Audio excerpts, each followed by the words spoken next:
Hello maths ഫാമിലിയുടെ പുതിയ വീഡിയോയിലേക്ക് എല്ലാവർക്കും സ്വാഗതം. അങ്ങനെ ഞങ്ങൾ കവരത്തിയിലെത്തി. ഹായ്, ഞാനാണ് ശിവദ.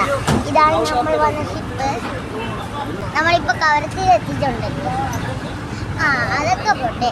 ഞാൻ ഇപ്പം ഒരു ഒഫീഷ്യലായിട്ടുള്ള ഒരു പരിപാടിക്കാണ് വന്നത്. എൻ്റെ അച്ഛൻ്റെ ഒരു പരിപാടിയാണ്. ഓക്കെ, ഇത് ഞങ്ങൾ ഷിപ്പിൽ നിന്നൊക്കെ ഇറങ്ങിയിട്ടുണ്ട്. ഞങ്ങളുടെ ലഗേജ് എല്ലാം എടുത്ത് വന്നപ്പോഴത്തേക്കും ഞങ്ങളെ കൊണ്ടുപോകാൻ കാറ് വന്നിട്ടുണ്ട്.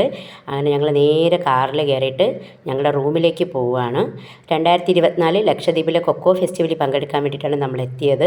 ആ കാണുന്ന ലൈറ്റ് ഹൗസ് ഉണ്ടല്ലോ, അത് നമ്മുടെ അനാർക്കലി ഫിലിം ഷൂട്ട് ചെയ്തിട്ടുള്ള ഭാഗമാണ്. പിന്നെ നമ്മൾ ഈ കാണുന്ന കെട്ടിടത്തിലാണ് നമ്മുടെ പെർമിറ്റും ആധാറും ഒക്കെ അവരെ കാണിച്ച് സീൽ വെപ്പിച്ചിട്ട് വേണം നമുക്ക് പിന്നെ കവരത്തിയിലോട്ട് കയറാൻ വേണ്ടിയിട്ട്. അങ്ങനെ ഞങ്ങളെ ചെക്കിങ്ങും എല്ലാം കഴിഞ്ഞിട്ട് ഞങ്ങൾ വീണ്ടും ഞങ്ങളുടെ റൂമിലേക്ക് പോവുകയാണ്. ഇവിടെ ഫുള്ള് പഞ്ചാര മണലാണ് കേട്ടോ. പിന്നെ ഇഷ്ടംപോലെ തെങ്ങുണ്ട്. എവിടെ നോക്കിയാലും നിറയെ തെങ്ങുകളാണ്. നല്ല രസമാണ് കാണാനൊക്കെ, നല്ല ഭംഗിയുണ്ട്. ഒരുപാട് വീതിയൊന്നുമില്ല, ചെറിയ വീതിയുള്ള പ്രദേശങ്ങളാണ്. അങ്ങനെ ഞങ്ങൾ നേരെ ഞങ്ങളുടെ റൂമിലെത്തി. റൂമും അത്യാവശ്യം കുഴപ്പമൊന്നുമില്ലായിരുന്നു. അത്യാവശ്യം നല്ല സൗകര്യമൊക്കെയുള്ള റൂമായിരുന്നു. അതുകഴിഞ്ഞ് ഞങ്ങൾ വേഗം കുളിച്ച് ഫ്രഷായി ഫുഡൊക്കെ കഴിച്ചിട്ട് ഞങ്ങളത് നേരെ ബോട്ട് ജെട്ടിയിലോട്ട് വന്നിരിക്കുകയാണ്. ഇവിടെയാണ് നമ്മുടെ കൊക്കോ ഫെസ്റ്റ് നടക്കാൻ പോകുന്നത് കേട്ടോ. നല്ല രസമുണ്ട്. രാവിലെ തന്നെയാണ്, വലിയ വെയിലൊന്നുമില്ല. ഞങ്ങളെല്ലാം അവിടെ കുറച്ച് നേരം ഇരുന്നപ്പോഴത്തേക്കും അമ്പാടീൻ്റെ ഊട്ടി നല്ല കളി തുടങ്ങി. അമ്പാടി ഫുള്ള് മണലിൽ കളിയാണ്ട് ഞങ്ങളവിടെ ഡ്രസ്സൊക്കെ മാറ്റിയിട്ട് അവിടെ ഇരുത്തി. അത് കഴിഞ്ഞ് നേരെ പോയപ്പോൾ നമ്മളെ ബോട്ട് ജെട്ടിയുടെ അവിടെ നിന്ന് നിറയെ ചേട്ടന്മാർ മീനൊക്കെ പിടിച്ചിട്ട് വരുന്നുണ്ട്. അത്യാവശ്യം എല്ലാം നല്ല വലിയ മീനാണ് കേട്ടോ. നമ്മുടെ ചൂരയും നെയ്മീനും എല്ലാം ഉണ്ട്. വലിയ മീനായതിൻ്റെ തന്നെ അമ്പാടി ഭയങ്കര സന്തോഷത്തോടെ നോക്കുന്നുണ്ട്. ഞങ്ങൾ വിലയും കാര്യങ്ങളൊക്കെ ചോദിച്ചിട്ട് പിന്നെ ഞങ്ങൾക്ക് വാങ്ങാൻ കഴിയില്ലല്ലോ, അവിടെ പ്രത്യേകിച്ച് റൂമിൽ സാധനങ്ങളൊന്നും ഇല്ലാത്തതുകൊണ്ട് നമുക്കൊന്നും ചെയ്യാൻ പറ്റത്തില്ല മീൻ.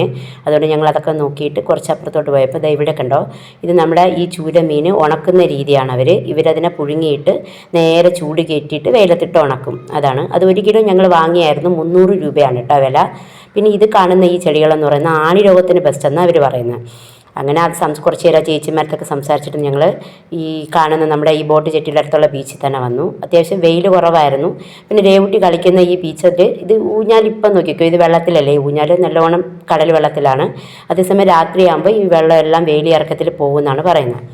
അതുകൊണ്ട് ഞങ്ങൾ നേരെ ഫുഡ് കഴിക്കാൻ വേണ്ടി കയറി. അവിടുത്തെ ചേച്ചിമാർ നടത്തുന്ന ഹോട്ടൽ തന്നെയാണ്. അവിടെ കയറി ഞങ്ങൾ ഫുഡൊക്കെ കഴിച്ചിട്ട് അവിടെ തന്നെ റെസ്റ്റ് ചെയ്തു. നല്ല ഫുഡായിരുന്നു കേട്ടോ. പിന്നെ ഞങ്ങളൊരു സന്ധ്യ സമയമായപ്പോഴത്തേക്കും വീണ്ടും നമ്മുടെ ബോട്ട് ജെട്ടിയിൽ അതേ ഊഞ്ഞാലുള്ള ആ ബീച്ചില്ലേ അവിടെ പോയി. ഇപ്പോൾ കണ്ടില്ലേ, വെള്ളമൊന്നുമില്ല, വെള്ളമെല്ലാം വേലിയിറക്കത്തിൽ പോയി എന്നാണ് അവർ പറയുന്നത്. അത് കഴിഞ്ഞിട്ട് ഞങ്ങൾ അത്യാവശ്യം അവിടെ നിന്ന് ഫോട്ടോസൊക്കെ എടുത്തിട്ട് നേരെ കവരത്തിൽ ഒരൊറ്റ അമ്പലമേ ഉള്ളൂ, അങ്ങോട്ട് പോയി. വേറെ മുസ്ലിം പള്ളികളുണ്ട്, അവിടെ ക്രിസ്ത്യൻ പള്ളികളില്ലെന്നാണ് പറയുന്നത്. ഇതാണ് കേട്ടോ അമ്പലം. അത് കഴിഞ്ഞ് ഞങ്ങൾ നേരെ രാത്രിയായപ്പോൾ റൂമിൽ പോയി. അപ്പോൾ അടുത്ത വീഡിയോ ആയിട്ട് വീണ്ടും കാണാം. Bye bye.